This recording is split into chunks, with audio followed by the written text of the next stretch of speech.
Alors, on va passer à Joris, qui est avec nous ce soir. Alors, Joris, je quitte l'Égypte. Je traverse le désert pour aller à Canaan. C'est vrai qu'à travers cette phrase d'accroche, ce qui m'est monté dans le cœur, il y a un passage dans Isaïe 43 qui nous dit « Voici, je vais faire une chose nouvelle. Amen. Ne la connaissez-vous pas ? Amen. Je mettrai un chemin dans le désert et des fleuves dans la solitude. » Mais en même temps, j'ai envie de te dire que cette préparation au désert, amen, c'était un moyen pour que le chemin même de l'Éternel rentre dans ta vie, dans ton cœur. Alors, est-ce que tu es d'accord avec ce verset déjà dans Ésaïe? Parce que je crois vraiment que c'est important qu'on comprenne. Quand tu dis, je sors de l'Égypte, je passe par le désert et je vais vers Canaan. Alors, comment est-ce que Dieu s'est laissé trouver par toi? C'est vraiment une longue histoire. Amen. C'est une longue histoire et vraiment, ce verset d'Ésaïe reflète totalement mon vécu parce que ce n'est qu'avec du recul qu'on sait qu'on est en Égypte, Amen. qu'on a traversé le désert et qu'on se Alléluia. retrouve à Canaan. Puisque voilà, je veux dire, le Seigneur nous dit que lorsqu'on le cherche, il se laisse trouver. Amen. Et c'est vraiment, comme a dit la sœur, hein, parfois c'est bien malgré nous. Hein, c'est bien malgré nous, c'est au travers des épreuves que nous le trouvons. Mm-hmm. Et j'ai bien aimé l'expression de la sœur, et je vais reprendre cette expression, c'est qu'à un moment donné, il va nous courir quelque part. Amen. Et là, on va se dire, mon seul recours, c'est Dieu. Yes. Et voilà, peu importe notre statut, vraiment, on va se dire, voilà, je le dis souvent, parfois, lorsqu'il nous arrive quelque chose, la première chose, c'est « aïe bon Dieu ». Et je veux dire, c'est quelque chose qui est naturel chez l'homme. Mais je crois que c'est une vérité. Amen. C'est une vérité parce que je constate qu'on fait ma vie, hein, je parlais de moi, souvent on cherche Dieu en dernier recours. Quand on a épuisé toutes les cartes, on va se dire, bon Dieu, c'est où celle? Et je ne crois pas que Dieu veuille qu'on soit dans cette situation, parce que lui, il est au contrôle de tout. Il a créé le ciel, la terre, il a créé les hommes. Donc, vraiment, si on n'avait pas l'intelligence obscurcie, je dirais, notre premier recours, ce serait de regarder au Créateur. Amen. Et malheureusement, nous sommes ces créatures. On regarde à la créature et non au Créateur. Aujourd'hui, il y a encore des débats sur si Dieu existe ou pas. Et donc, à travers mon témoignage, je ne pourrais que raconter ce que j'ai vécu. Parce que c'est un peu comme, j'aime bien l'histoire de Jonas. C'est vraiment, oui, c'est lorsque Dieu nous court dans le ventre du poisson. Voilà, quand vraiment on est coincé, on n'a pas d'autre choix, on se dit, pareil, c'est une phrase bateau, mais souvent, ça qui fait volonté, bon Dieu. Mais en fait, quelque part, il faut qu'on soit humble de dire, bon Seigneur, je n'ai aucun recours et je reconnais que c'est toi qui permets. Je reconnais que vraiment, tu m'as mis dans une situation, tu as permis, parce que j'étais têtu, parce que on a tous les bonnes raisons pour dire, voilà, Seigneur, maintenant, pourquoi pas faire une expérience avec toi? C'est ce que j'ai envie de dire. Et c'est vraiment ce que je voudrais que nos auditeurs comprennent, c'est que, voilà, pourquoi ne pas faire une expérience avec Dieu? C'est vraiment ça. Puisque je suis sûr que, peu importe la situation qu'on vit, on a toujours essayé certaines choses.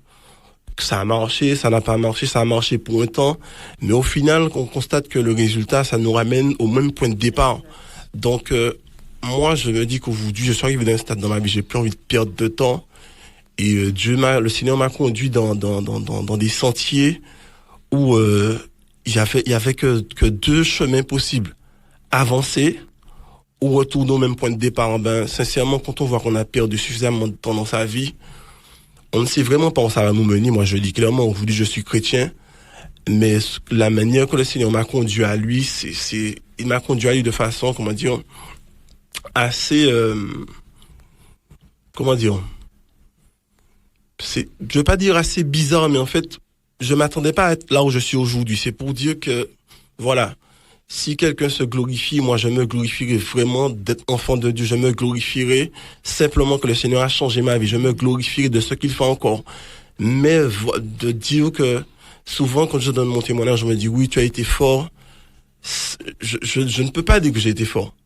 Je ne peux pas dire que j'ai été fort parce que c'est lui qui nous soutient par sa droite, c'est lui qui combat pour nous. Donc, sincèrement, c'est pas de la force limitée, mais c'est vraiment reconnaître que nous sommes rien sans Dieu. Amen, amen.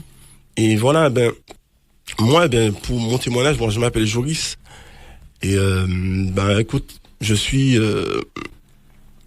dans mon enfance, je suis né d'une famille catholique, en fait. D'une famille catholique, nous sommes 2 frères, hein. J'ai un grand frère. Et, mon enfance, c'était pas trop mal. C'était pas trop mal. Je veux dire que on ne manquait de rien, bien que c'était difficile, hein. On voyait, quand on est petit, on ne comprend pas trop, mais au fur et à mesure on grandit, on voit bien que nos parents se battent pour nous et que vraiment, c'est vraiment un combat. Mais je tiens à le dire, nos parents se sont battus pour nous, mais on n'a jamais manqué de rien. Même s'ils se privaient, mais nous, on n'a jamais manqué de rien. Et je tiens à les remercier, je bénis Dieu pour eux. Et mon enfance, quand on a eu conscience des difficultés, moi je sais que j'ai pris cette décision du Seigneur. Voilà, moi je vais travailler pour aider mes parents. Et le jour même qu'on a pris conscience de ces difficultés, je me souviens une fois, mon frère et moi, on a 4 ans de différence, hein, on a tous les deux posé cette question à nos parents, on dit mais au fait, pourquoi vous nous avez fait en fait? Et ils nous ont répondu, on vous a fait pour nous aider. Et vraiment, ça a été vraiment une prise de conscience parce que comme je dis, on n'a jamais manqué de rien.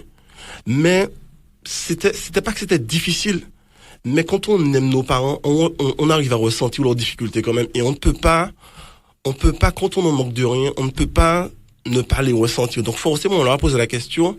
C'était une manière de leur dire, mais qu'est-ce qui se passe? Qu'est-ce que vous voulez pas nous dire en fait? Et donc à travers ça, ils nous ont répondu. Et du coup, on a compris. Et du coup, on a tous été des bosseurs. Moi, j'ai dit que je redoublais encore d'efforts pour étudier. Mais il y a des choses que je vivais déjà tout petit que je ne comprenais pas. Notamment dès mon plus jeune âge, je pense que j'avais à peu près une dizaine d'années. J'arrivais souvent que je marchais sous des serpents. Et je marchais sous la tête des serpents. Et puis à un moment donné, j'étais englouti. Et mes parents, mon père pour en témoigner, parce que des fois je me réveillais, je criais en fait, parce que je faisais souvent des cauchemars, mais c'était souvent ces rêves-là. Donc après, je sais pas, on grandit avec. Donc après, en étant jeune, on travaillait de l'agriculture avec mon père agriculteur, donc les vacances scolaires, on travaillait, mais vraiment je dis au moment qu'il y avait de rien, parce que à la fin des vacances, notre père mettait toujours une enveloppe sous la table. Là, vos vacances, vous n'avez pas ces vacances à travailler, allez vous faire plaisir. Donc, je bénis Dieu pour ça. Et du coup, de fait de voir que nos parents se battent pour nous, on ne peut pas rester insensible. Et nous, si on se bat, donc, tout de suite, j'ai pris la décision d'étudier. Donc, voilà, j'ai fait mes classes. Ensuite, j'ai travaillé, j'ai passé mon bac ici. Après, je suis parti, on était en Guadeloupe. Et voilà, une fois mes diplômes en poche, je me suis dit, voilà, c'est le moment de travailler.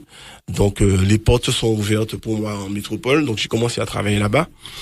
Et, ce que je n'ai pas dit, c'est que quand j'étais tout jeune, j'étais assez timide, en tout cas, auprès des femmes. Vraiment, mes camarades, vous dites, mais non, Joris n'est pas timide. Parce qu'entre camarades, on parlait. Mais, je savais, je savais observer une belle femme au loin, je trouvais qu'elle était belle, tout, mais jamais je n'arrivais à lui parler, en fait. Donc, j'étais assez timide. Et quand j'ai grandi, quand j'ai commencé à travailler en métropole, cette timidité, elle est partie, et puis voilà, j'ai vaincu cette timidité, on commence à connaître ses premières relations, etc. Et après, c'est après que j'ai compris que c'était de la luxure, en fait. C'est vraiment, je tiens, j'insiste dessus, c'était de la luxure parce que, en fait, j'ai l'impression que je cherchais une femme sans défaut. Je cherchais la femme parfaite. Donc, c'est maintenant, il faut dire les choses clairement, c'est la luxure. Parce qu'en fait, c'était que sur l'apparence extérieure, forcément, ça s'appelle de la luxure. Appelons un chat un chat. Mm-hmm. Donc voilà. Mais du coup, quand j'ai vécu cette timidité, les premières copines, les deuxièmes, et puis, forcément, voilà, c'était tout de suite devenu une vie de débauche. Et du coup, j'ai travaillé là-bas. Je suis resté peut-être moins de 2 ans là-bas. Et après, je sais pas. J'ai eu une proposition pour retourner travailler en Martinique. Je suis revenu. Et je suis revenu en novembre 2006. Et en novembre 2006. Et peu de temps après, c'est-à-dire 1 mois après, j'ai perdu ma mère. Et c'était très compliqué pour moi parce que, sincèrement, ce que je me disais, mais vraiment, ce pays-là, on prend de la Martinique, ce pays-là, mais c'est le pays de tous mes malheurs. Et ça, c'était vraiment ce que je pensais. Et voilà, donc tout de suite, je me suis dit, moi, c'est fini, moi, je repars, je reste pas ici. Et simplement, dans cette situation, j'ai vu que mon père était en train de dépérir parce que ce qu'il faut dire, hein, ma mère, c'est comme beaucoup de mères martiniquaises, c'est ce qu'on appelle le poteau mi-temps. Donc, c'était vraiment toute la stabilité de la famille voilà, c'était le pilier de la famille qui avait disparu. Et forcément, on aime ses parents. Donc, d'un côté, je me dis, bon, je reste parce que voilà, je vais pas voir mon père dépérir. J'ai déjà perdu ma mère. Donc, mon père, il est hors de question. Et du coup, je suis resté. Et dans cette même période-là, j'ai connu une jeune femme qui s'appelle Gladys, je donne son prénom. Et voilà, quand je l'ai connue, ça m'a manqué parce que si j'ai insisté sur la luxure, je me souviens, c'est la première femme que j'ai rencontrée et que je me suis pas dit, waouh, je me vois bien avec elle. C'est un sentiment qui est peut-être naturel, en tout cas, je dirais qu'il était naturel sur un jeune homme. Pour ma part, je dirais, quand on rencontre une belle femme, quand on est célibataire, on se dit, ouais, pourquoi pas. Ce sentiment ne m'a jamais traversé. Chose bizarre, c'est comme ça. Mais voilà, je l'ai rencontrée, on s'est rencontrés, on a appris à se connaître. Et je l'ai trouvée différente. Différente parce que elle n'était pas dans la mode. C'était en cette période-là, c'était la mode leggings venait de sortir. Et je trouvais ça vraiment vulgaire. Je suis désolé, hein, mesdames. Mais je suis désolé, je trouvais ça vraiment vulgaire et pourtant je vous parle de la luxure. Donc c'est vraiment comprendre, c'est le paradoxe. C'est-à-dire que lorsque tu cherches vraiment une femme pour la vie, forcément, si tu es dans le paraître, tu es dans la mode ou de m'as-tu vu, tu es vraiment dans le paraître, dans montrer tes attributs, sache que tu vas pas trouver l'homme. En tout cas, il faut savoir que même on peut dire que les hommes sont comme ils sont, mais ils savent ce qu'ils veulent. Et moi, je savais ce que je voulais. Et du coup, quand j'ai rencontré cette femme, s'il y a quelque chose, même mes amis me disaient, mais c'est bizarre, je te trouve bizarre. Et je lui dis, oui, effectivement, moi, j'ai rencontré une femme, effectivement, je sais pas, mais il y a quelque chose que je ne comprends pas. Elle me parle, il y a des choses qu'elle va me dire, je dis, non, par exemple, voilà, j'étais assez têtu, ça, il faut le dire, hein, soyons clairs. J'étais assez têtu. Elle savait qu'il fallait pas me dire ne fais pas parce que voilà, juste pour montrer que je fais ce que je veux, j'aurais fait. Donc simplement elle s'adressait à moi avec tact. Elle me disait non, je sens pas ça par exemple, sincèrement tu ferais mieux de rester là, tu vas perdre ton temps, etc. Et forcément j'y allais, hein, je veux pas mentir, j'y allais. Mais c'est avec du recul tu constates que alors forcément jusqu'à présent je l'ai jamais dit bon. Mais quand on regarde tu dis mais c'est bizarre, mais chaque fois elle me dit quelque chose, elle a raison, donc tu as dit non, cette femme, il y a quelque chose. Et du coup, on grandit, donc je dis bien que j'ai rencontré cette femme dans la même période que j'ai perdu ma mère. Donc forcément, les choses sont très difficiles. Voilà. Je sais pas, mais il y a quelque chose. Il y a quelque chose et que je ne comprends pas. Et puis de ce fait, la première chose qu'elle m'a fait, elle m'a dit, au fait, tu as une Bible? Alors, je lui dis, ouais, il doit avoir ça chez moi. Non, je lui dis, non, je te parle pas d'une Bible, de ta Bible. Est-ce que tu en as une pour toi? Alors, je lui dis, non. Puis elle m'a dit, écoute, je t'offre une Bible, mais tu sais, je t'offre une. Tu fais comme tu veux, je t'offre une, bon. Tu lis comme tu veux, et puis c'est bien d'avoir une Bible. Mais elle n'a jamais cherché à me dire quoi que ce soit d'autre. Alors, sous le coup, je lui dis, bon, ouais. C'est tout ce que tu as à comme cadeau. Bon, ok, on prend, y a pas de problème. Et puis voilà, elle m'a dit, écoute, lis là quand tu as le temps, machin. Ok. Il faut, ce que j'ai omis de dire, c'est que l'aîné d'une famille chrétienne et chrétienne évangélique. Et du coup, on a commencé à parler de religion, bon, forcément. Et moi, orgueilleux comme j'étais, j'insiste, orgueilleux comme j'étais, vraiment, cette femme tout de suite, elle a touché mon cœur. Donc, je me suis dit, franchement, je me vois passer ma vie avec toi. Je crois même que je voulais me marier avec elle. Elle m'a dit, elle s'est dit, voilà, ok, tu veux te marier avec toi, mais avec moi, mais voilà, pour moi, il est hors de question qu'on se marie et que, ne serait-ce que pour le bien fondé de la famille, que tu vas à l'église catholique, moi, à l'église évangélique, il faut que les choses soient réglées. Je ne te demande pas de me suivre, mais comprends bien que, voilà, si c'est pour construire une famille, voilà, tu vas pas te dire, moi, je vais à l'église évangélique, et puis nos garçons iront, ce sera vraiment un objet de dispute. Et on était d'accord dessus, c'était tout à fait normal. Donc, on s'est dit, elle m'a dit, voilà, je ne cherche pas à te convertir ou quoi que ce soit, mais voilà, on parle et c'est comme ça. Et j'ai dit, ouais, franchement, cette femme, elle a beaucoup de recul, vraiment. Elle m'apporte quelque chose, ça c'est important de dire, je trouve qu'elle m'apporte quelque chose. Et puis voilà, ça faisait déjà peut-être 2 ans qu'on était ensemble. Et puis elle me disait, voilà, chacun, j'allais à l'église de temps en temps. Et ce que je n'ai pas dit, c'est que étant né d'une famille catholique, j'ai fait toutes mes classes.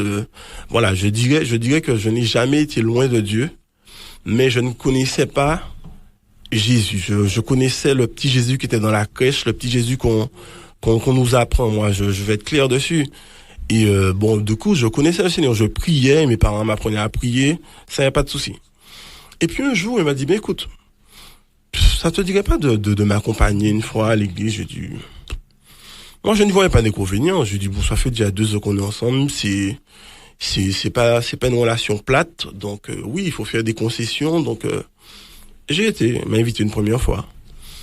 J'ai découvert ça, j'ai dit, ça va, quoi, ça a été, je n'ai rien trouvé de choquant. Quelques mois sont passés, elle m'a invité une deuxième fois, elle me dit, est-ce que ça te dit de venir? Il y a quelqu'un qui vient donner son témoignage, vraiment, ça sera différent, mais je pense que ça va te plaire. Et du coup, j'ai dit, ok, je suis venu. Et ce jour-là, il y avait le frère Michael Voicide qui donnait son témoignage. Alors, pour ceux qui connaissent son histoire, il a fait un accident, il est en chaise roulante, etc. Donc, voilà, il donne son témoignage, j'écoute. Mais je suis ressenti de son témoignage bouleversé parce que je me suis dit, attends. Et je vais dire exactement les pensées que j'avais dans mon cœur. Je me dis, attends. Le gars est en chaise roulante. Le gars a plus de joie que moi, j'ai tous mes membres. Il a plus de joie que moi. Et je suis ressenti de la bouleversé, mais vraiment bouleversé. J'ai dit, mais non. Et même, je suis quelqu'un, je suis très réservé, hein. Bon, ma femme a appris à me connaître, mais à l'époque, je n'aurais pas dit un mot. Elle a juste senti que j'étais bouleversé, elle n'a rien dit. Et après, peu de temps après, on a parlé, et j'ai dit, mais non, il y a un truc qui ne va pas. J'ai dit non. Là, on commence vraiment à se poser des questions sur Dieu. J'ai dit, mais non, le gars n'est pas un roux blanc, ça se voit qu'il vit cette joie-là qu'il a, malgré son handicap, il est vivant, j'ai l'impression qu'il a plus de capacité que moi-même à l'époque. Donc je dis, mais non, ce dont il parle de Dieu, il y a quelque chose à expérimenter sur cette voie, en fait. Il faut que tu connaisses ce Dieu-là. Il faut que je le connaisse, voilà. Mais en fait, je me dis pas ça tout de suite, mais j'ai dit non, il faut, encore moi, je suis quelqu'un, j'avance à tâtons, donc on sait jamais, hein. C'est jamais, on va même pas mettre un pied, on va mettre un orteil, sait-on jamais. Et c'était vraiment ça. Et du coup, j'ai parlé à ma copine de l'époque, à Gladys, et puis on s'est dit, pourquoi pas aller visiter d'autres églises, et puis voilà. Et puis du coup, j'ai dit, ok, on a visité notre église, j'ai trouvé, c'est déjà mieux que là où j'étais la première fois. Mais je lui disais, mais non, c'est pas là. Est-ce que allons autre part. Puis on a cherché, mais là encore et toujours, je visite, doucement, je visite. D'accord? Et puis on est tombé dans une église, la maison du fondeur. Et je me souviens que le jour qu'on est arrivé dans cette église, lorsqu'on a poussé les portes, encore une fois, je dis que je suis en train d'essayer, mais quand on a poussé les portes de l'église, je sais pas, je lui dis, mais c'est là. Je sais pas quelque chose, mais il faut qu'on reste là, en fait. Et je dis encore une fois, j'expérimente Dieu. Et par rapport à cela, une fois qu'on est dans cette église, je sais pas, mais il y a vraiment une recherche du Seigneur. Il y a vraiment une recherche du Seigneur parce que dans cette même période-là, il y a quelque chose qui est survenu. Il s'avérait, j'ai commencé à ressentir des attaques spirituelles. Je sentais vraiment que dans mon lit le soir, on voulait m'étrangler. J'avais peur. Alors, une première fois, on se demande est-ce que c'est un vieux rêve? Est-ce qu'on n'est pas d'un cauchemar? Mais quand on constate qu'on a les yeux ouverts, que vraiment on sent qu'on veut, qu'on est sous le point voilà, je sens que je vais partir. Je sens vraiment que je me suis étranglé. Je me suis dit waouh. Et du coup, j'avais peur. Du coup, je dormais plus la nuit. Je me suis dit non, je dormais que la journée et le soir je ne dormais pas. Donc j'étais cuisinier à l'époque, donc forcément c'était très dur la journée. Donc dès que je sortais du travail, j'allais me poser, mais le soir je ne dormais pas. Jusqu'à ce que je me fasse attaquer 2 jours. Alors là, là je ne dormais plus du tout. Je dormais plus du tout. Forcément, quelque part on a honte, on n'en parle pas, mais quand on voit que ça dure, on n'a pas de sommeil. Alors je me souviens avoir dit ça à mon grand frère. Et ça, je vais jamais oublier sa réponse. Il dit, ou quoi, ouais, tu vas bon, encore. Mais on sait très bien ce qu'il y a derrière. Alors là, je me dis, attends, tu vois, je suis pas quelqu'un que je n'aime pas me dévoiler. Je cherche plus de réconfort. C'est ce que j'ai comme première remarque. On m'a dit, rien. Et puis ça continue. À un moment donné, je n'y arrive pas. Je commence à en parler. J'en ai parlé à Gladys, tout et tout. Elle me dit, bon, voilà, il faudrait parler. J'ai ma mamie qui prie, il faudrait parler avec elle, mais bon, tu peux pas rester comme ça. J'en ai parlé autour de moi. Alors, je sais pas à qui j'ai parlé, mais on m'a dit, bon, on m'a conseillé d'aller voir le prêtre. Alors, bon, ok, j'ai été voir le prêtre. Alors, je me souviens, j'ai été voir le prêtre, je lui ai expliqué ce qui se passe. Il m'a dit, mais non, c'est bon, tu lis le psaume 91, c'est bon. Ah, je n'ai jamais, je crois que j'ai dévoré la Bible qu'elle m'a donnée. Il m'a dit, tu lis, voilà. Tu médites dessus, c'est bon. S'il m'a dit de lire 2 fois, je l'ai lu au moins 10 fois, il m'a dit, ok, ça a réglé. Ça a réglé, je dis, là, ça a réglé. Le soir venu, j'ai été attaqué, mais de plus belle. Je me suis dit, toi, là, ce que tu m'as dit là, c'est pas ça. Du coup, encore une fois, comme je suis têtu, elle m'a dit d'aller voir sa mamie. J'ai dit, écoute, je vais faire ce que je veux, je vais voir le prêtre d'abord. Bon, écoute, finalement, ta mamie, on va la voir. Et du coup, je vais voir sa mamie, on parle, elle me dit, oui, ça sont des attaques spirituelles, machin. J'ai dit, ah bon, donc c'est ce qu'on appelle les dorlis, machin. J'ai dit, j'en sais rien, mais je peux pas dire ce que c'est, mais moi, je peux vous dire ce que je vis. Et du coup, donc, par rapport à cela, il y a, franchement, à un moment donné, on a parlé, mais là, je crois que Dieu m'a couru, là. Et là, vraiment, on cherche Dieu, hein. Même là où il est pas, on cherche Dieu. Moi, je me souviens c'est à ce moment-là, je me suis dit, un jour j'étais dans ma chambre, j'ai dit, Seigneur, si tu existes vraiment, si tu existes vraiment, touche-moi, fais quelque chose, mais montre-moi que tu es là. C'était ma prière, je ne peux pas oublier cette prière-là. Montre-moi que tu es là. Je ne te connais pas, mais si tu es là, montre-moi que tu es là, je vais comprendre. Et je sais pas, j'ai senti une espèce de grande paix venir envahir mon cœur, quelque chose que c'était vraiment palpable. Je ne pouvais pas mettre de mots dessus. Je sais que si je me posais 1000 questions, j'avais 500 réponses simplement avec cette atmosphère-là. J'ai dit, ah ouais, là, il y a quelque chose que, là, je ne pouvais pas dire que c'est un tel qui m'a dit, c'est vraiment ce que j'ai vécu avec toi, Seigneur. Et du coup, là, vraiment, j'ai dit à Gladys, bon, là, vraiment, ouais, on a commencé à aller à l'église. Et puis, mais sérieusement, puisque j'allais une fois, j'allais pas. Mais vraiment, on a commencé à aller sérieusement. Et je me souviens, il y avait une annonce pour un week-end rencontre. C'était le week-end rencontre du 14 au 16 octobre 2011. Et ça s'appelait week-end rencontre, une rencontre avec Dieu, en fait. Et je me souviens, donc on avait reçu ça le dimanche précédent, où le pasteur faisait l'annonce du week-end rencontre. Et voilà, Gladys me disait, bon, je pense que, ouais, ce serait bien, moi je vais y aller, je sais pas si tu viendras, mais je vais y aller. J'ai dit, écoute, là, vraiment, je crois que c'est une réponse peut-être à mes prières, mes faibles mots, je crois que c'est une réponse, donc, sincèrement, je crois que j'ai vraiment besoin de ça, et voilà, en tout cas, dans ce que tu es et que tu n'aimes pas, moi j'irai, parce que c'est pas pour toi que je vais, Voilà, vu ce que je vis là, même je t'en parle, mais tu ne peux même pas comprendre. Donc, voilà, j'ai besoin.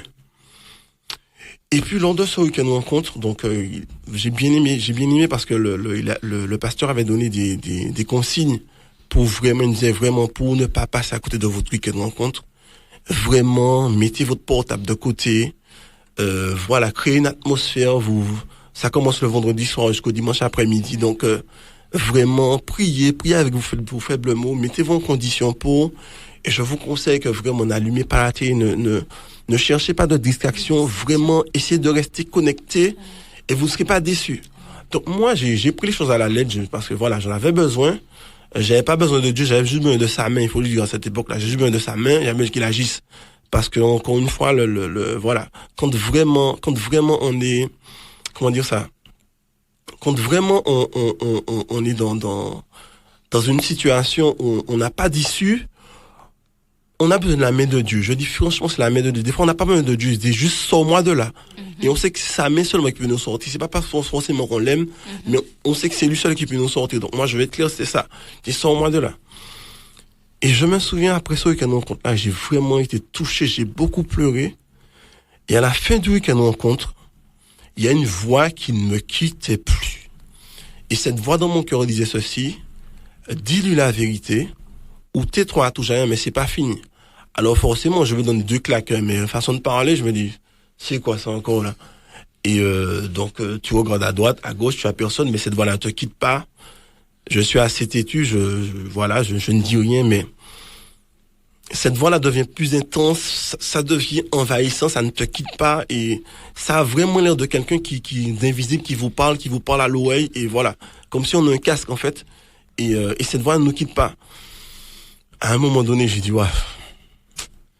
Et la réalité, c'est que voilà, j'étais pas correct envers Gladys. Je faisais des choses incorrectes. J'allais voir ailleurs. Donc moi, je me suis dit une chose. J'ai dit, Seigneur, bon, écoute, là vraiment, j'ai senti quelque chose qui s'est passé dans ce week-end rencontre. J'ai dit non, plus jamais. C'en est terminé cette vie de débauche. J'ai dit, écoute, je vais perdre une femme.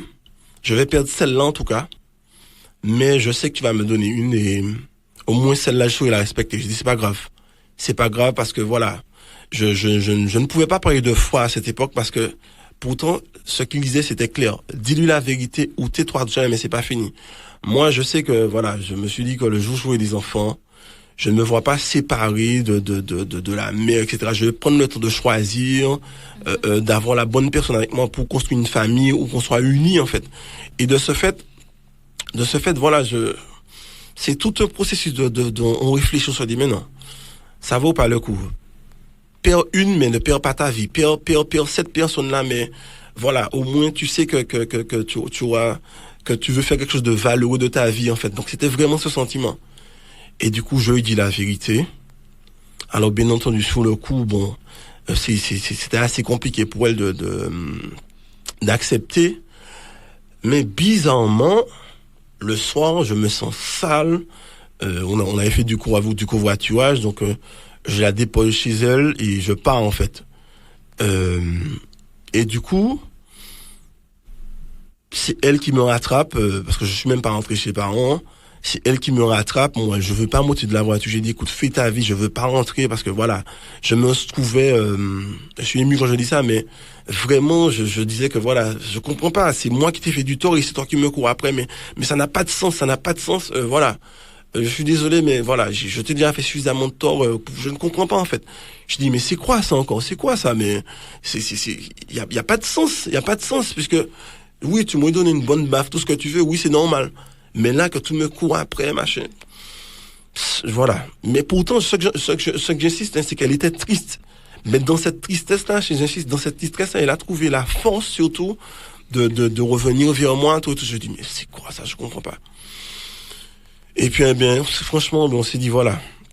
On a dit, bon, mais Seigneur, franchement, quand on a vu ça, on a dit, Seigneur, écoute, maintenant, on s'est mis à prier tous les deux. Puis, Seigneur, voilà.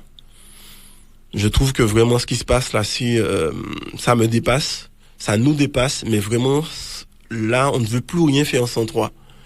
Et, mais de ce fait, on a demandé et en parlant de ce jour-là, avant ça, instinctivement, sortant de ce week-end rencontre-là, je me suis mis dans un jeûne de 10 jours. Je ne savais pas comment jeûner, mais je sais d'une chose, je ne mange pas de la journée, je bois de l'eau, je prie comme je peux, je vais manger le soir, mais instinctivement, je suis rentré dans un jeûne. Je ne savais pas exactement ce que c'était, mais c'était comme ça que je suis rentré dans un jeûne. Et puis, à la fin du week-end, quand on disait, voilà, de chercher le Saint-Esprit. Et voilà, tout de suite, moi, c'était comme ça, je disais, Saint-Esprit, viens. Viens, Saint-Esprit, j'ai besoin de toi. On m'a parlé de toi, j'ai besoin de toi, j'ai besoin de toi dans ma vie. Viens, Saint-Esprit, viens, j'ai besoin de toi, viens, j'ai besoin de toi, viens. C'était comme ça, 24 heures sur 24, c'était ça mes prières. Saint-Esprit, viens, j'ai besoin de toi, viens, j'ai besoin de toi, viens, j'ai besoin de toi. Et tout ce que je laisse se passe dans le même mois. Et un beau jour, c'est un jeudi, je suis en train de prier, viens, Saint-Esprit, viens, Saint-Esprit. Et je suis en train de conduire pour aller au travail. Et je sens quelque chose tomber sur moi. Bam, mais quelque chose qui m'a percuté. Je ne vois rien, mais quelque chose m'a percuté. Et quand cette chose m'a percuté, j'étais en train de conduire. Je constate que subitement, j'ai envie de freiner, mais mon pied ne se décolle pas du frein. Je veux tourner à gauche ou à droite, mais en fait, je constate que je suis bien conscient. Mais je suis bien conscient que je n'ai pas comment dire, je n'ai pas de pouvoir sur mon propre corps. J'ai dit, mais j'hallucine ou quoi? Et tout de suite, donc je vois que j'étais en pleine accélération en plus. Donc je vois que je me rapproche de la voiture qui est devant moi. J'essaie de décoller le pied de l'accélérateur. Je me rapproche. Et vraiment, au dernier moment, je vois que mon pied qui va tout seul sur le front. J'ai dit, c'est quoi ça? Alors pareil, donc j'arrive, c'est dans une ligne droite. J'arrive dans un virage. Je me dis, attends, on va essayer. J'arrive pas à tourner. Et quand j'arrive dans le virage, mes mains se tournent toute seule, pardon. La voiture tourne. Et à un moment donné, je sais pas ce que j'ai fait, mais j'ai fait un coup de volant. Je me suis battu, j'ai arrêté la voiture. Et j'ai appelé un de mes leaders qui me suivait. J'ai dit, écoute, je sais pas, un truc qui m'arrive là. Je sais pas, c'est diabolique. Je te dis, je t'assure. J'ai pas le contrôle sur moi, là. Il me dit, calme-toi. Mais non, je te dis que j'ai pas le contrôle. Et pendant que je parle, je tiens le téléphone, mais ma main monte tout seul, etc. J'ai pas le contrôle sur mon corps. Mais je lui parle, je suis conscient. Écoute bien. Je te parle, je suis conscient, mais je n'ai pas le contrôle sur mon corps. Donc, je sais pas ce qui se passe, tout et tout. Il me dit, calme-toi, on a prié, il m'a dit. Et puis, tout ce qui est tout va me dire, oh là, c'était la meilleure. Eh ben, de toute façon, comme on prie ce soir, on va se voir ce soir. Donc, plus tard. Alors, du coup, je me retrouve sans rien. Je dis, c'est quoi ça encore? Donc, je reprends le contrôle de ma voiture, mais je sens que j'arrive à conduire, mais ma main part à gauche, à droite. Je me bats avec moi-même. Alors, j'arrive à mon travail, tout calme. Quelqu'un qui par nature aime rigoler, on me voit tout calme, je ne parle pas, je ne dis rien. Pour ces mêmes que j'étais malade, je dis non, ne t'inquiète pas, ça va. J'attends une chose, c'est qu'on arrive à 18h, l'heure pour prier. Forcément, je vais pas vous dire que ça a été la journée la plus longue de ma vie. Forcément. Et puis donc, le soir venu, je finis ça à 15h par là, j'appelle mon leader, mais je suis tout prêt. Il dit, viens, il faut qu'on se voit. Il m'a dit, écoute, je suis près de l'église, tu veux pas? Je dis, mais oui, je viens tout de suite. Alors je viens, je lui parle pendant qu'on se parle, je suis en train de danser, et il regarde, il me dit, ah ouais, ça, ce qui t'arrive là, ouais, c'est bizarre ça quand même, c'est bizarre. Et puis entre-temps, Gladys m'a rejoint, et donc je suis en train de conduire, pendant que je conduis, j'arrive dans un stop, mais on entend qu'on puisse sur l'accélérateur, qu'on puisse se demander, mais qu'est-ce qu'il arrive? Mais en fait, je n'ai pas le contrôle sur mon corps. Et à un moment donné, je me souviens, Gladys se met à rigoler, j'ai dit, franchement, s'il te plaît, c'est la dernière chose à faire, parce que c'est déjà suffisamment difficile. Et du coup, quand elle a vu ça, j'ai dit, je sais pas, mais elle dit, c'est assez bizarre ton truc là, c'est assez bizarre. Et on arrive à la réunion de prière, toi et toi, à 18h. Et on se dit, le leader nous dit, bon, on va prier, on va se donner, on va se mettre par groupe de deux, on va prier l'un pour l'autre. Et du coup, je me souviens, un frère, quand il met sa main dans ma main, quand il met ses mains dans les miennes, quand je serre ses mains, je sens que je lui donne du courant parce que je vois que ses yeux s'ouvrent, mais en fait, il n'arrive pas à me parler, j'arrive pas à lui parler, mais je sens que je lui donne du courant. Mais quelque chose, je ne peux pas expliquer ça. Et tout de suite, quand on a commencé à prier, je vois que ses yeux, je lui dis, mais j'espère que vous ne pouvez pas le tuer, je sais pas ce qui se passe en fait. C'est assez bizarre, je ne pouvais pas dire autre chose, c'est assez bizarre, je dis, j'espère que je ne vais pas le tuer. Et du coup, je sens que je lui donne du courant, on prie, et quand je lâche sa main, je sens vraiment une chaleur dans ma main. Et je reprends le contrôle sous mon corps comme si de rien n'était. Et je lui dis, je crois que ça vient du Seigneur. Et puis ça s'est fait comme ça. Et puis je me souviens que le frère a témoigné le dimanche, il a dit, voilà, je pense que quand tu as prié pour moi, le dimanche, en général, le moment de la louange, je n'arrive pas à rester durant toute la louange debout. Mais là, j'avais pas de douleur, machin. Je sais qu'il s'est passé quelque chose durant la prière. Alors, je lui ai dit, j'espère que je l'ai pas senti vraiment que je lui ai du courant. C'est ce que je me dis au fond, parce qu'on ne sait pas. Et du coup, il a témoigné, il a dit ça. Bon, je dis, bon, ok. Mais là encore, c'est juste ce que je vis, donc j'en sais rien. Et puis, donc du coup, avec Gladys, on s'est dit, voilà, on voit que les choses avancent. On a dit, Seigneur, voilà, on veut plus rien faire de nous-mêmes. On a demandé au Seigneur de nous donner nos dates de mariage. Alors, bon, on a pris chacun de notre côté et qu'il va nous donner nos dates de mariage. Et du coup, voilà, le Seigneur aime les prières qui vont dans son sens, je tiens à le dire. Et je pense à peine une semaine après, on discute et puis on se dit, alors, tu as eu ta réponse? Je dis, ouais, moi j'ai eu ma réponse, ouais. Et j'ai dit, ah bon, c'est vrai? Donc j'étais étonné que le Seigneur réponde aussi vite. Tant mieux. Et puis voilà, donc on a dit, écoute, pour ne pas influencer l'autre, on va dire les choses en même temps. Et puis elle avait le 18 juillet, moi j'avais le 25 juillet. Alors tout de suite, on prend le calendrier, et puis on se dit, mais c'est bizarre, ça tombe mercredi l'année prochaine. On était au mois de décembre, donc j'entends parler, on est en décembre 2012. Donc je dis, on se marie pas le mercredi, donc c'est pas possible. L'année suivante, je sais pas, ça tombe un jeudi, j'en sais rien. Et je dis que le samedi là, c'est bizarre, mais c'est dans 3 ans. Alors, je dis, mais non, c'est peut-être pas ça, en fait, hein. C'est peut-être pas le Seigneur qui m'a répondu, je pense pas. Et puis, du coup, quelques temps après, je continue ma marche. Et en une semaine, je perds tout. Je m'explique. En une semaine, c'est comme une déferlante de choses qui tombent sur moi. Avec Gladys, ça ne va plus. Je veux dire, on est peut-être 6 mois après avoir dit la vérité. On voit les choses. Ces choses n'étaient pas faciles, il faut le dire. Mais voilà, on se battait ensemble pour avancer. Et puis, hop, du jour au lendemain, quand on a commencé à reparler mariage, peut-être après, voilà, le Seigneur nous a donné les réponses, peut-être pas peut-être en décembre, vers le cours du mois de mars. On dit alors, qu'est-ce qu'on fait, machin. Et j'ai l'impression que c'est peut-être le mot qui l'a fait fuir, je sais pas, peut-être c'est un mot qui n'était pas prêt à entendre. Je dis pas que c'est par rapport à ça qu'elle a fui, mais je me souviens qu'on parlait de mariage et subitement, ça s'était devenu un point où elle ne supportait plus, donc c'était très très difficile, parce que je dis encore une fois, il faut que les auditeurs comprennent, la démarche de pardon, ça peut se faire d'un trait, mais ça peut être un long processus aussi. Et surtout il ne faut surtout pas négliger la personne qui a été outragée, la personne qui a subi ces choses-là. Et voilà, c'est pas facile pour celui qui dit la vérité aussi, mais voilà, je veux dire que c'est compliqué pour les deux. Et du coup, c'était pas évident. Et de ce fait, on parle de mariage, donc finalement, elle me dit, écoute, je n'en peux plus, on arrête. Mon travail, c'était devenu pénible. Mes animaux, j'avais quelqu'un qui me faisait des faveurs pour prendre des aliments à bon prix. Il me dit, je peux pas, du coup, c'est plus possible là maintenant. Je dis, mais c'est quoi ça? Cette même semaine-là, je me souviens, c'est la seule fois que je me suis disputé avec mon père, mais c'était une grosse dispute. Je me suis disputé avec mon papa. Je dis, mais c'est quoi ça encore? Et pour couronner le tout, j'ai dit, bon, pas ni femme, travail, c'est pas mon gaz, mes animaux, la famille, c'est chaud. Je vais faire un petit foot. Je vais jouer au foot, double entorse de genou. J'ai dit, ok, super, il ne manque rien du tout. Et du coup, j'appelle mon pote de Guadeloupe, là, Johan. Et Johan m'appelle, quand il me parle, tout de suite, il m'a dit, écoute, tu viens chez moi, je t'ai pris un billet, tu pars ce soir. Et voilà, je me retrouve en Guadeloupe chez lui, je ne comprends rien. Voilà, vraiment, je dis, mais qu'est-ce qui m'arrive en une semaine, mais tout en une semaine.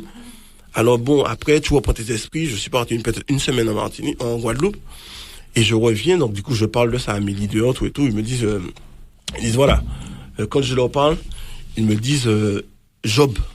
Alors j'en parle au pasteur, le pasteur me dit Job. Je dis, ok, je n'ai jamais lu Job, donc je cherche une solution, tu me parles de Job, ok. Alors je vais voir mon leader, je lui parle, il me dit Job. Je dis, mais j'en ai marre de votre job là, je vous parle quelque chose, dites-moi ce qui se passe. Et quand je rentre chez moi, j'ai dit, écoutez, je prends le livre de Job, et quand je lis les 2 premiers chapitres de Job, je vais à pleurer parce que je dis, mais non, mais c'est vraiment ce que je vis là, c'est quoi ça? Et du coup, vraiment, je commence vraiment à chercher Dieu. J'ai dit, mais non, ok, si c'est ça que tu as réservé à Job pour sa fin, moi, j'aime bien ça, la parole du Seigneur, des fois on peut la prendre à la lettre, D'accord? On peut prendre la parole du Seigneur à la lettre. Donc, je dis, Seigneur, mais écoute, on va faire comme ça. Et puis, je commence à chercher le Seigneur, tout et tout. Et vraiment, c'était très difficile parce que cette époque-là de ma vie, sincèrement, c'était cette période-là. Ce qui était important pour moi, c'était école de leader le mercredi, donc avec les jeunes, la prière du vendredi et puis le culte du dimanche. Sincèrement, et ce qui me maintenait, quand je me réveillais, j'avais acheté la bonne semence. Dès que j'avais eu la bonne semence, j'avais prié. Tout le reste de la journée, elle était très longue. J'allais travailler, mais le cœur n'y était pas. Et pourtant, je veux dire, on était séparés, mais ça avait rien à voir avec Gladys, ça avait rien à voir avec elle. C'était un sentiment qu'on ne comprend pas, mais voilà, comment c'est quelque chose qui nous pèse, qui nous suit. On se dit, mais là, c'était très difficile. Et du coup, au fur et à mesure de tout ça, j'ai fini par changer de travail, j'ai arrêté. Donc, avec Gladys, c'était terminé. Et, voilà, je me suis dit, la seule chose qui me garde, mais je m'accrochais à Dieu. Encore une fois, on va essayer ça, je m'accrochais à Dieu. Et du coup, je me souviens quand la parole, la Bible nous dit dans 1 Jean 9, si vous confessez vos péchés, il est fidèle et digne de vous les pardonner. Et je me souviens que avec mon leader, il prenait vraiment le temps de me suivre. Il prenait le temps de me suivre et il m'expliquait, et je bénis, c'est le frère Claude, je tiens à le nommer parce que vraiment il a une place très importante dans ma vie.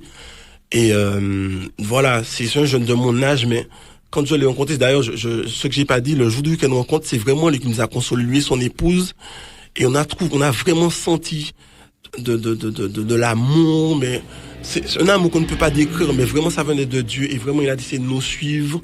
Et voilà, il était au petit soin. Je bénis ce frère, il était au petit soin. Et du coup, il m'explique les choses. Il me dit, voilà, tu sais, voilà, il m'expliquait le péché, les choses, avec les versets qui va avec, non pas des paroles en l'air, mais en prenant la parole. Et du coup, eh bien là encore, j'ai été assez obéissant. Je me suis dit que voilà, je vais faire les choses comme le Seigneur le demande. Il m'a dit, je te conseille de prendre un cahier, demande au Seigneur de te révéler, note tout ce que le Seigneur te montre, et puis on confesse ça le mercredi. Alors bon, moi je dis, bon, ça va se faire rapidement, ça. Moi j'ai pris 2-3 jours, mais chaque fois je me retrouve avec une feuille double. Donc, chaque mercredi, quand on sera le mercredi, je dis, ouais, voilà, c'est bon, j'ai tout confessé, je confesse. Et je rentre chez moi la semaine encore. Et ça a duré 3 ou 4 mois, ma confession. Chaque fois, j'avais quelque chose à confesser. Et c'est bien parce que la Bible la Bible nous dit exactement que je dis pas de bêtises. Oui, dans le psaume 32, 1-4, il dit, heureux celui à qui la transgression est remise, à qui le péché est pardonné. Heureux l'homme à qui l'Éternel n'impute pas d'iniquité et dans l'esprit duquel il n'y a point de fraude. Tant que je me suis tu, mes os se consumaient. Je gémissais toute la journée, car en nuit et jour, ta main s'apesantissait sur moi. Ma vigueur n'était plus que chasseresse, comme celle de l'été. Et vraiment, c'était vraiment ça que je vivais, en fait. C'était vraiment ça que je vivais parce que, à un moment donné, on a honte, on n'a même pas envie de, quand le Seigneur nous montre des choses qui vont des fois à l'enfance qu'il faut confesser, nous avons honte, il y a des choses que j'ai pas compris. Si le Seigneur m'a montré ça le mercredi, je pense que je l'ai confessé un mois après, il m'a dit, bon, nous, quand même, t'étais à deux côtés.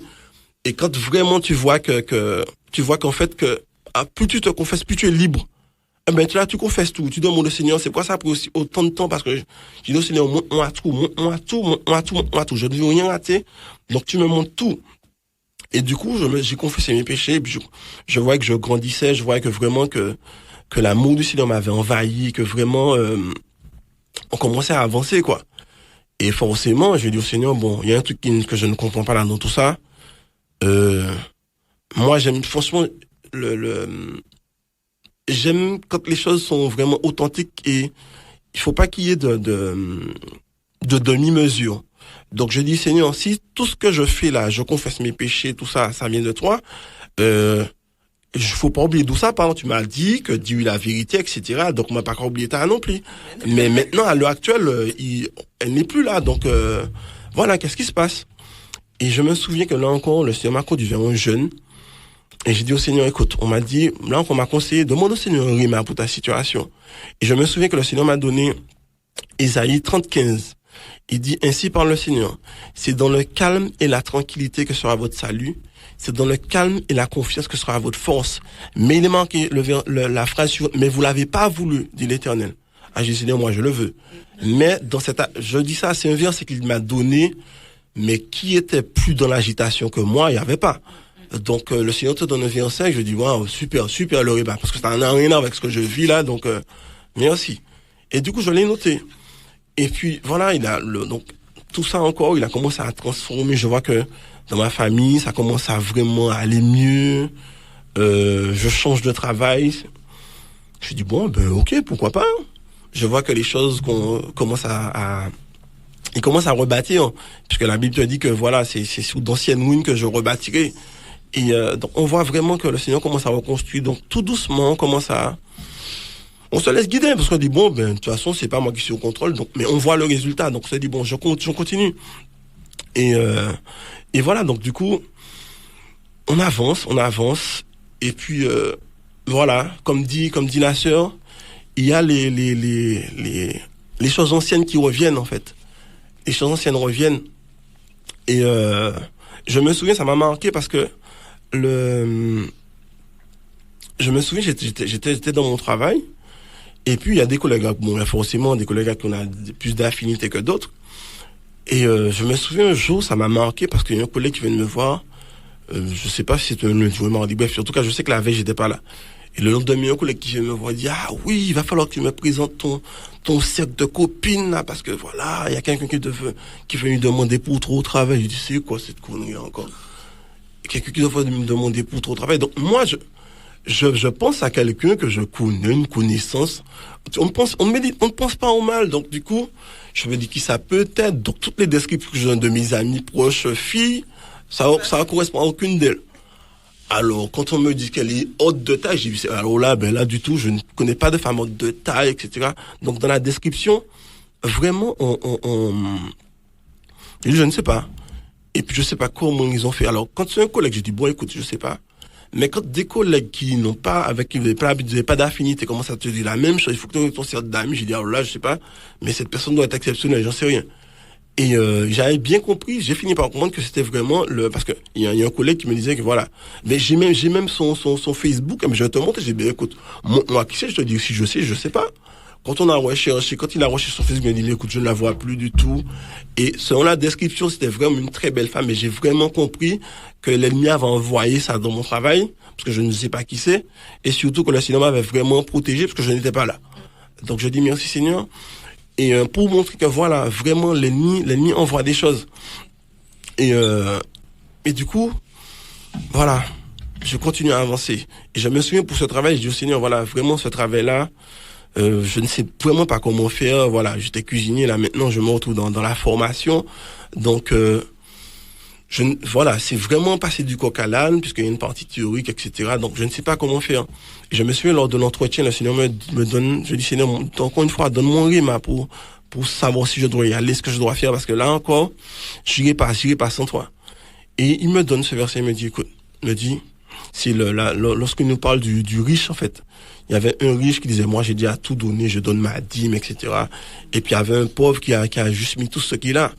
Et le Seigneur disait que ce verset qui m'a marqué, il a dit, celui qui s'élèvera sera abaissé, mais celui qui s'abaissera sera élevé. J'ai dit, ok Seigneur, si c'est comme ça, je vais, parce que plus bas que ça, je ne peux pas être plus bas que ça, je ne sais rien faire. Et du coup, voilà, c'est comme ça que j'ai eu mon nouveau travail. Et du coup, à un moment donné, je dis, Seigneur, oui, ok, je suis bien bas, mais là, je trouve que c'est difficile au travail. Je ne laisse pas ça paraître, mais c'est difficile.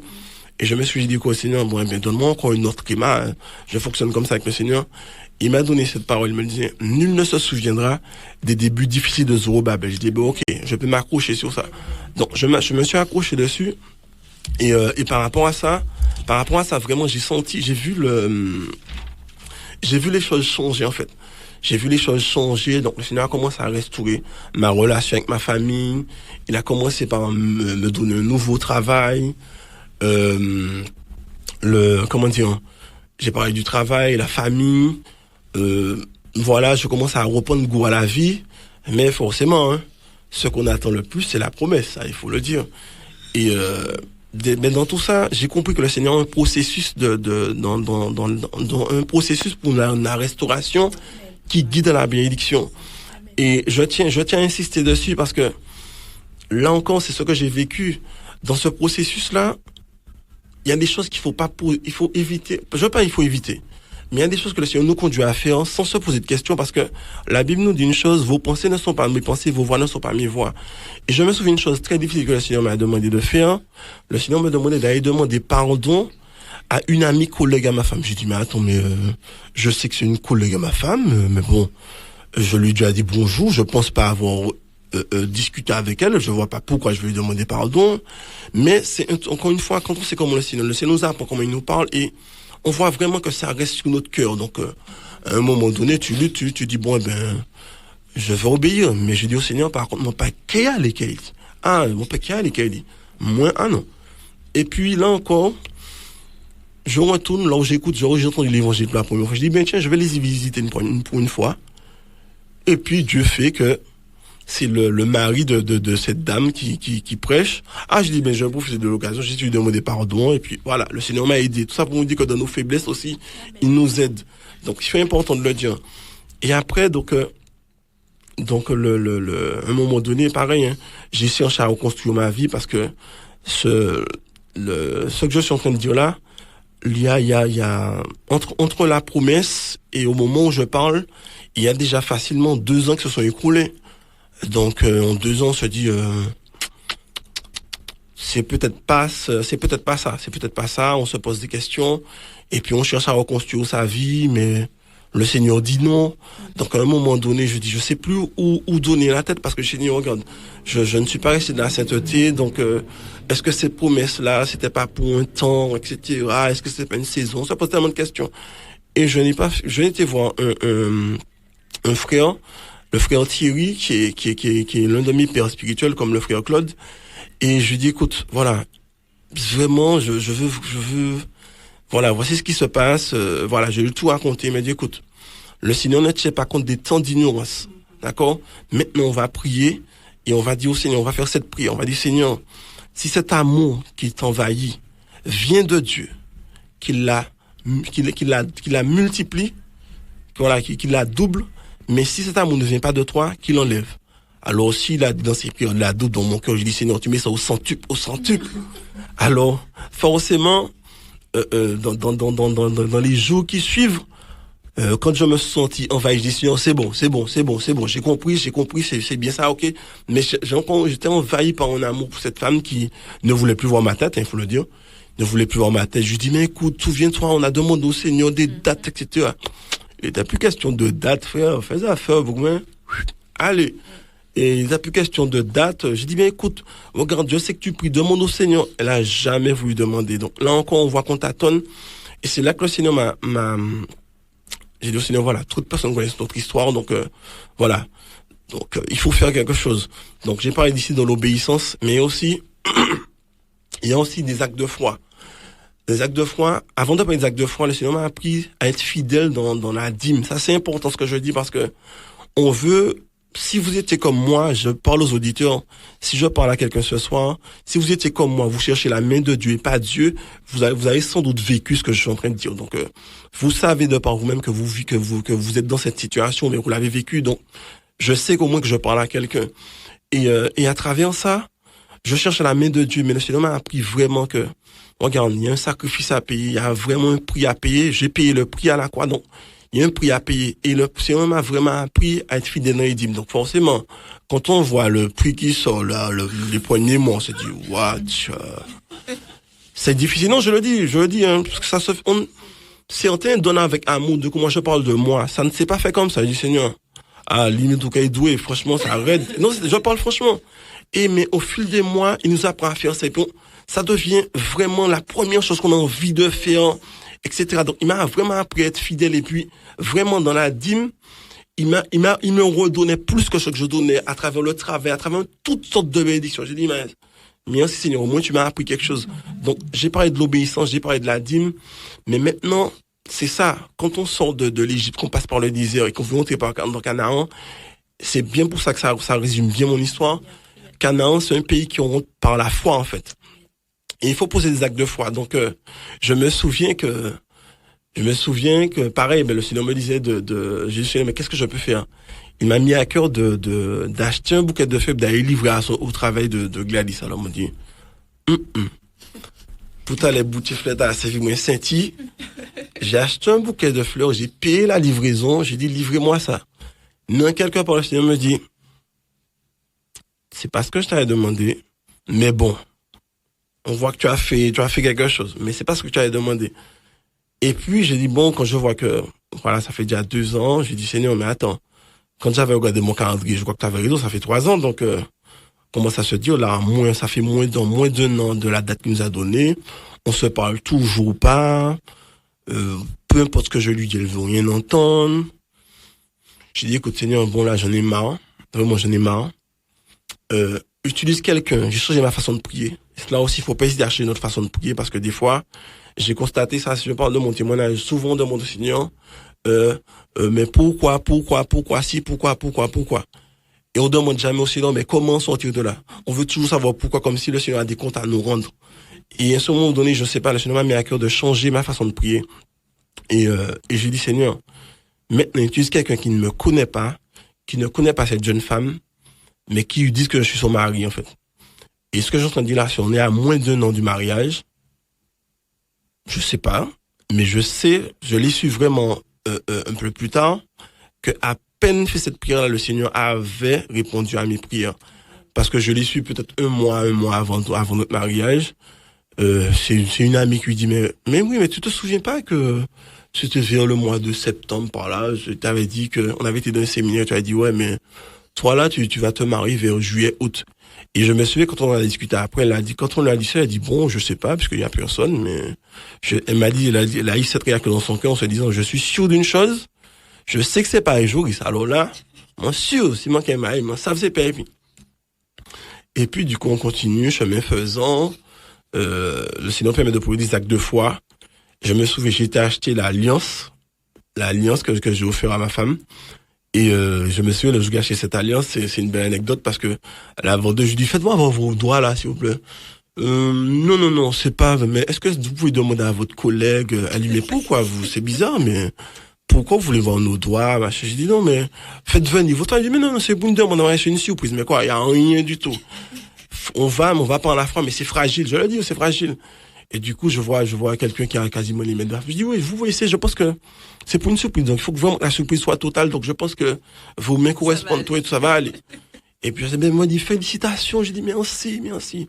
Je repars du magasin, le cœur en bobo. Oui, le cœur en bobo. J'ai rendez-vous avec mon banquier, je sais pas pourquoi. J'ai rendez-vous avec mon banquier. Je dis, oui, justement, je vais me marier l'année prochaine, justement. Peut-être que je vais faire quelque chose. Donc, justement, je prends des informations. Là encore, il n'y a rien de tout ça. C'est vraiment, par la foi, je pose la question, machin. Ok. Et puis on continue. Et je me souviens, il y a eu plusieurs séminaires. À l'église, j'allais au séminaire, j'avais la bague dans la poche. Et comme je sais que j'avais beaucoup de mouchoirs du Seigneur, tout ce que je te demande, comme je transpire beaucoup, que la bague ne soit pas coincée dans un mouchoir et puis ça roule dans la salle. Gardez ça bien fort poche là. Parce que c'est par la foi, moi, qu'à les fois fragile. Et du coup, on avance comme ça. Et lors d'un séminaire, le Seigneur a touché cette femme et je me souviens, c'est moi qui l'ai ramassée. Et voilà. Et puis on a commencé à reparler. C'était comme ça, on a commencé à reparler. Et puis je me souviens que j'avais à cœur d'aller voir son père. Et avant ce séminaire là, pardon, j'avais à cœur d'aller voir son père. Mais je dis, écoute, comme je parlais à son frère, je dis, écoute. C'est vrai, j'ai envie de voir ton père, ça fait un moment, je sais pas pourquoi j'ai envie de voir ton père, il faut que j'aille voir ton père. Mais par contre, dis-moi quand est-ce que ta sœur vient chez ton papa, parce que je veux pas tomber sur elle. Elle m'a dit, mais non, t'as qu'à venir dimanche, elle ne vient jamais le dimanche, donc, alors je dis, bon, ben, qu'on va faire, pas de souci. Et, je vais le voir un dimanche, je vois pas de voiture, je vois rien. Quand j'arrive, bonjour, la première personne que je vois, c'est madame. J'ai dit, super. Merci pour le dimanche. Super, je vois que tu me dis c'est bizarre, il ne vient jamais le dimanche, comme par hasard il est là le dimanche. Je dis ben ouais, mais j'étais là, mais c'était très difficile, très difficile parce que bon. Et puis voilà, on a commencé, on a échangé vite fait, on a parlé. Et puis après, il y a eu ce séminaire. Et puis on a recommencé à discuter. Ce que je suis en train de dire là, on est peut-être à 7-8 mois de la date du mariage. On commence à se parler. Et tout ça pour dire que voilà, au final, vraiment, le Seigneur a été fidèle parce que pour un mariage qui s'est préparé en 6 mois, on a eu un très beau mariage. Même le pasteur m'a dit, franchement, on a déjà marié beaucoup de personnes, mais vraiment, il est très beau, votre mariage, parce que le Seigneur a disposé les cœurs de beaucoup de personnes, de la décoration, parlant du traiteur, de tout ce il a vraiment tout mis aux petits oignons. C'est vraiment les noces, et je me bénis Dieu, parce que pendant que je parle, les couleurs du mariage, je me souviens, c'était or et blanc, et vraiment, le Seigneur avait tout disposé. Des personnes qui disent vraiment, vous avez un très beau mariage. Et pour vous dire comment, l'habitude dit, fais de l'éternel, tes délices, et te donnera ce que ton cœur désire. Mais, pour ce mariage, je me souviens que voilà, parce que c'est tout venu sale pour un mariage, c'est, en 6 mois, c'est compliqué. Mais c'est pareil, il y a des personnes qui vraiment nous ont aidés. Mon père, la famille, c'est encore, j'aime bien, j'avais pas pris de cette anecdote là, mais ça me vient. Je me souviens pour la salle. C'est mon père qui a trouvé la salle. J'ai dit, alors là, mon père qui trouve une salle, waouh. Bon, juste pour l'habitude d'honorer ses parents, j'ai dit, bon, je vais aller voir pour que j'ai été voir, mais bon, je m'attends pas à grand chose, hein. Et quand j'arrive, quand je vois la salle, non mais c'est vrai, il faut le dire, quand je vois la salle, une manif, et puis je lui dis, mon papa, mais la salle, il m'a dit, mais non, c'est un camarade, il dit, allez, il dit, moi, il faut aller regarder ça, regardez là, maman dit, regardez ça, mais lui-même, il n'a jamais été, il ne sait rien du tout. Donc, en fait, va vérifier l'information et puis on va voir. Et puis j'ai été vraiment, la salle était magnifique. Mais le prix que la dame demandait pour la salle, j'ai dit, non, c'est pas possible. C'est pas possible parce que ça va aller le prix largement. Mais j'ai dit non, c'est vraiment hors de notre budget. Elle nous a fait une réduction de 500 €. J'ai dit, ça reste un bon prix, mais c'est hors de notre budget, tout et tout, c'est pas possible. Donc, vraiment merci, mais on ne peut pas. Et quelques temps après, la dame nous rappelle, nous dit, bon, je sais pas pourquoi, mais je vais faire une dernière proposition. Et elle a divisé le prix en 2, en fait. Le prix en 2, elle m'a dit, voilà, c'est pour vous, il y a un nombre de places limité, mais c'est pour vous. Voilà, j'ai envie de vous faire plaisir, je sais pas, mais j'ai envie de vous faire plaisir. Et du coup, le Seigneur a tout disposé. On a fait la cérémonie sur place. Vraiment, c'était vraiment magnifique. Et pour, là encore, je vais redire ce verset, fais de l'éternel tes délices, te donnera ce que ton cœur désire. Parce que ma femme, elle avait pas une idée de voiture, mais elle avait envie d'une voiture américaine comme voiture de mariage. Ben là encore, ça s'est disposé. On n'a pas cherché, c'est venu comme ça. Et le Seigneur a fait. Même moi, je me suis dit bon, souvent quand on va dans les mariages, le mari est déjà là à attendre et puis voilà la femme. Je dis moi, j'ai pas envie de ça moi. Et puis un frère qui a proposé de me conduire, donc vraiment un vrai mariage princier.